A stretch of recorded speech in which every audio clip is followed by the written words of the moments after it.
Tirupati Janasena incharge Royal media సమావేశం నిర్వహించారు. జగన్ దృష్టిలో లక్షల కోట్లు దోచేస్తేనే దొంగతనమా, 72,000 చోరీ చేస్తే అది దొంగతనం కాదా అంటూ ప్రశ్నించారు. ఏనుగులు తినేవాడికి పీనుగులు ఒక లెక్క అన్న చందంగా జగన్ తీరు ఉంది. పరకామణి నిందితుడు రవికుమార్ పై ప్రేమంటే జగన్ లో వైసీపీలో చేర్చుకోవాలి. దొంగలను కార్యకర్తలుగా చేసుకోవడం జగన్ పని. దొంగలకు boss Jaganmohan Reddy IAS IPS లను కించపరిచే విధంగా మాట్లాడిన జగన్ పై వెంటనే కేసు నమోదు చేయాలని కిరణ్ రాయల్ డిమాండ్ చేశారు.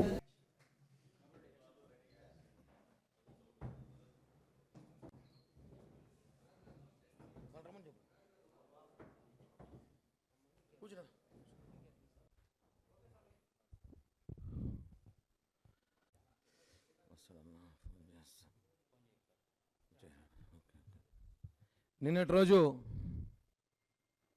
మాజీ ముఖ్యమంత్రి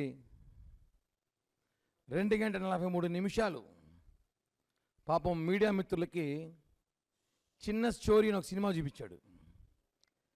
ఇంటర్వెల్ లేని సినిమా. 2 గంటల 43 నిమిషాలైనా ఇంటర్వెల్ లేని ఒక చిన్న స్టోరీ సినిమా చూపించాడు అందరికీ. దాంట్లో ఒక పాయింట్ మేము తీసుకొని మాట్లాడుతున్నాం దాని మీద. ఈరోజు ఆశ్చర్య కలిగించే కేసు. నిజంగా ఈరోజు నిజంగా ఆశ్చర్య. పరకామణి అనేది కేసు ఏంది అని ఒకసారి చూస్తే